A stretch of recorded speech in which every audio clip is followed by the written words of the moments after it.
সীমান্ত দিয়ে আওয়ামী লীগের মন্ত্রীরা এমপিরা পালিয়ে যাচ্ছে, এখনো পর্যন্ত শেখ পরিবারের একজনকে গ্রেফতার করা হয় নাই, এখনো পর্যন্ত আওয়ামী হাইকমান্ডের একজনকে গ্রেফতার করা হয় নাই।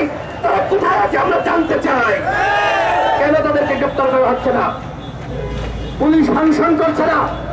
পুলিশের মধ্যে যারা অপরাধ করেছে, দুর্নীতি করেছে, তাদের প্রত্যেকের বিচার নিশ্চিত করা হবে। কাউকে বিন্দু পরিমাণ ছাড় দেওয়া হবে না। পুলিশকে আহ্বান জানানো হয়েছে, আপনারা কাজে ফিরে আসেন, কিন্তু তাদের অনেকে এখন পর্যন্ত কাজে ফিরে আসে নাই, তাদের মধ্যে ভয় আছে। সুতরাং এখানে অসংখ্য ছাত্র জনতা রয়েছে, যাদের যোগ্যতা রয়েছে পুলিশে চাকরি করার, এরকম অসংখ্য ছাত্র জনতা, যোগ্য ছাত্র জনতা রয়েছে। পুলিশ যদি ফাংশন না করে তাহলে বিপ্লবের দায়িত্ব অসমাপ্ত, বিপ্লব সম্পন্ন করার দায়িত্ব এবং একই সাথে এই রাষ্ট্র সংস্কার করার দায়িত্ব, আইন শৃঙ্খলা পরিস্থিতি রক্ষা করার দায়িত্ব ছাত্র জনতার হাতে দেওয়া হোক।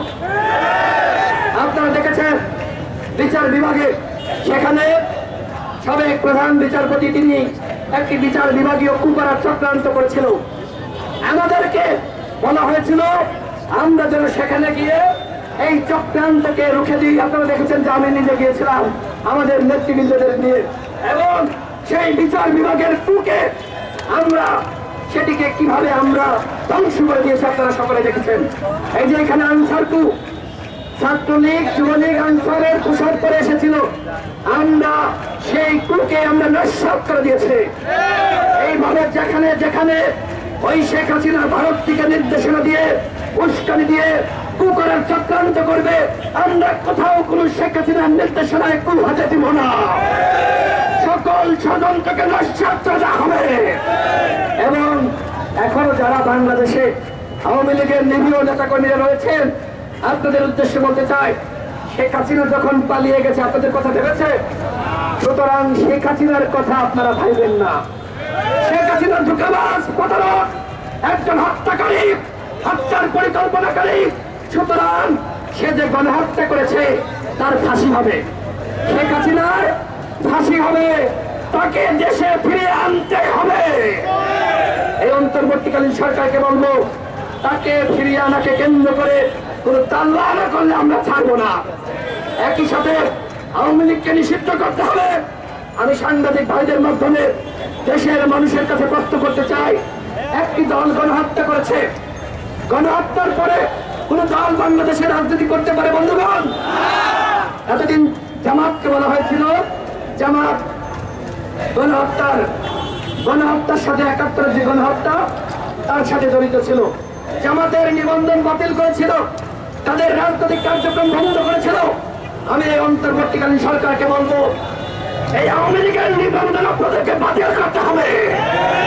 কোন অধিকার পরিষদকে নিবন্ধন দেওয়া হয়নি, চক্রান্ত করেছিল। স্পষ্টভাবে বলতে চাই, আমাদের সভাপতি নুরুল হক নূর নির্বাচন কমিশনে গিয়ে বলে এসেছে আগামী 7 দিনের মধ্যে গণ অধিকার পরিষদকে নিবন্ধন দিতে হবে। গণ অধিকার পরিষদকে যদি নিবন্ধন না দেওয়া হয় তাহলে নির্বাচন কমিশনে ঘেরাও করা হবে। আমরা আজকে নেতৃবৃন্দরা, আমরা আজকে প্রতিনিধি সভা করেছি এবং সেখান থেকে আমাদের নেতৃবৃন্দরা জানতে চেয়েছে যে গণ অধিকার পরিষদকে কেন নিবন্ধন দেওয়া হচ্ছে না। আমরা বলেছি এই যে অন্তর্বর্তীকালীন সরকার, সেই সরকারের দায়িত্ব একটি অবাধ সুষ্ঠু নিরপেক্ষ নির্বাচনের আয়োজন করা। বাংলাদেশে সাংগঠনিক ক্ষমতা সম্পন্ন যে দলগুলো রয়েছে এখনো পর্যন্ত যারা নিবন্ধন পায়নি তাদের ভিতরে গণ অধিকার পরিষদ ১ নম্বরে রয়েছে। সুতরাং আমাদেরকে নিবন্ধন না দিয়ে বাংলাদেশে কোন নির্বাচন হতে পারে না, হবে না। ৫ লাখ নেতাকর্মীকে সাথে নিয়ে নির্বাচন কমিশন ঘেরাও করা হবে। গণ অধিকার পরিষদকে নিবন্ধন না দিলে কোনো ছাড় দেওয়া হবে না। সংগ্রামী সাথী বন্ধুগণ, আমি আমার বক্তব্য বাড়াবো না। আমরা এই অন্তর্বর্তীকালীন সরকারের উদ্দেশ্যে বলতে চাই, দেশে এখনো পর্যন্ত যে বিপ্লব, সেই বিপ্লব সম্পন্ন হয়নি, অসমাপ্ত বিপ্লব। এই অসমাপ্ত বিপ্লব সম্পন্ন করার জন্য রাজনৈতিক দলগুলোর সহযোগিতা আপনাদেরকে নিতে হবে, আমাদের মতামত নিতে হবে। ডক্টর ইউনূস সাহেবকে ধন্যবাদ জানাতে চাই। আগামী শনিবার তিনি আবারও সকল রাজনৈতিক দলকে নিয়ে তিনি সংলাপে বসবেন। আমরা তাদেরকে সহযোগিতা করব। বাংলাদেশের রাষ্ট্র সংস্কার হতেই হবে, রাষ্ট্র সংস্কারের বিকল্প নাই। আমরা শেখ হাসিনাকে হটিয়েছি, আওয়ামী লীগকে বিদায় করেছি। বাংলাদেশে আবারও শেখ হাসিনা ফিরে আসুক, আওয়ামী লীগ ফিরে আসুক, সেটি দেশের জনগণ মেনে নেবে না। সুতরাং এই সরকারকে অনতিবিলম্বে রাষ্ট্র সংস্কারের রূপরেখা প্রকাশ করতে হবে। তারা কি কি করতে চায়, তাদের 3 মাসের প্ল্যান কি, 6 মাসের প্ল্যান কি, 7 মাসের প্ল্যান কি, 1 বছরের প্ল্যান কি, সেটি জনগণের সামনে স্পষ্ট করতে হবে। অন্যথায় অস্পষ্ট থাকলে মানুষের মনে সন্দেহ সংশয় তৈরি হবে, আবারও আরেকটি 1-11 ঘটতে যাচ্ছে কিনা। এই সন্দেহ আমাদের না, এই সন্দেহ ইতিমধ্যে জনগণ করেছে। সুতরাং এই সরকারের উপরে মানুষের সন্দেহ সংশয় সৃষ্টি হোক, এরকম কোন কর্মযোগ্যতা এই সরকার না করে সেই আহ্বান জানিয়ে, এবং যতক্ষণ না পর্যন্ত এই বিপ্লব সম্পন্ন হয় সকলকে